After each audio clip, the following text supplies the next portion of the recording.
இந்தியாவில் தற்போது நிதி சார்ந்த பிரச்சனைகள் பலரின் வாழ்க்கையையும் பாதித்துக் கொண்டிருக்கின்றன.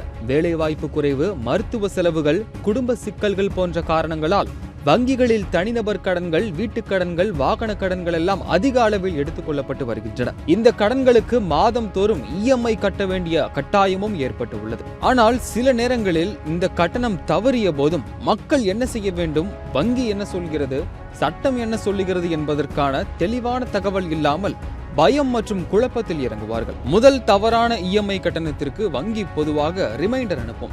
இது ஒரு எச்சரிக்கை அல்ல, ஒரு ஊந்துதல் மட்டுமே. ஆனால் தொடர்ந்து 2 அல்லது 3 மாதங்கள் இஎம்ஐ கட்டப்படாமல் இருந்தால் அந்த கடன் தொகை நான் பெர்ஃபார்மிங் அசெட் என வைக்கப்படும். இதன் பிறகு வங்கி ஒரு அதிகாரப்பூர்வமான நோட்டீஸ் ஒன்றை அனுப்பும். அந்த நோட்டீஸில் சர்ஃபைசி ஆக்ட் 2002 என்ற சட்டத்தின் கீழ் வழங்கப்படுகிறது. அதாவது நீங்கள் எவ்வளவு தொகையை கட்ட தவறி உள்ளீர்கள் என்பது குறித்தும் எவ்வளவு நாள் கழிந்து விட்டது என்ற விவரங்கள் முதற்கொண்டு இதில் இருக்கும். இது தொடர்பான சட்டம் வங்கிகளை பாதுகாக்க மட்டுமல்லாமல் வாடிக்கையாளர்களையும் பாதுகாக்கிறது. நோட்டீஸ் அனுப்பிய பிறகு வங்கிக்கு சொத்து மீட்பு அல்லது ஏலம் விடும் சட்ட உரிமை உண்டு. ஆனால் அது ஒரு தீர்மான செயலாகத்தான் இருக்க வேண்டும். வாடிக்கையாளரின் ஒப்புதல் இல்லாமல் நேரடி விற்பனை, சொத்து கைப்பற்றல் ஆகியவையெல்லாம் செல்லாது.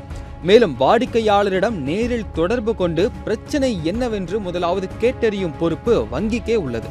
இது போன்ற கடினமான சூழல்களில் வங்கிகள் கலெக்ஷன் ஏஜென்ட் எனப்படும் வசூல் அதிகாரிகளை வீடுகளுக்கு அனுப்புவார்கள்.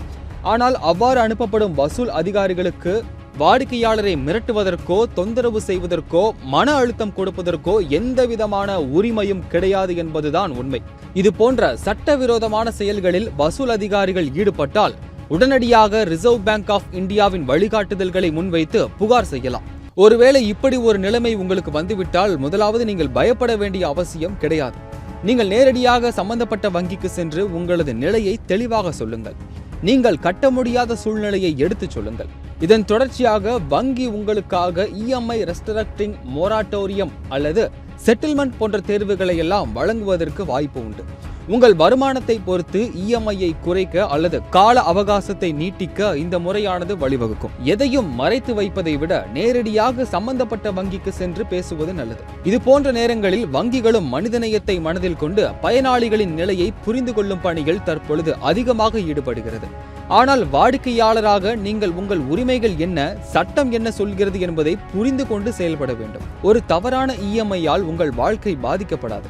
ஆனால் தொடர்ச்சியாக தவறிவிட்டால் உங்கள் சிபில் கிரெடிட் ஸ்கோர் குறையும். இது எதிர்காலத்தில் புதிய கடன்கள், கிரெடிட் கார்டுகள் போன்றவற்றை பெறுவதை கடினமாகும். எனவே சிறிய அளவில் தவறுகள் நடந்தால் கூட அதை சமாளிக்க உடனடியாக துரித நடவடிக்கைகளை மேற்கொள்ள வேண்டும்.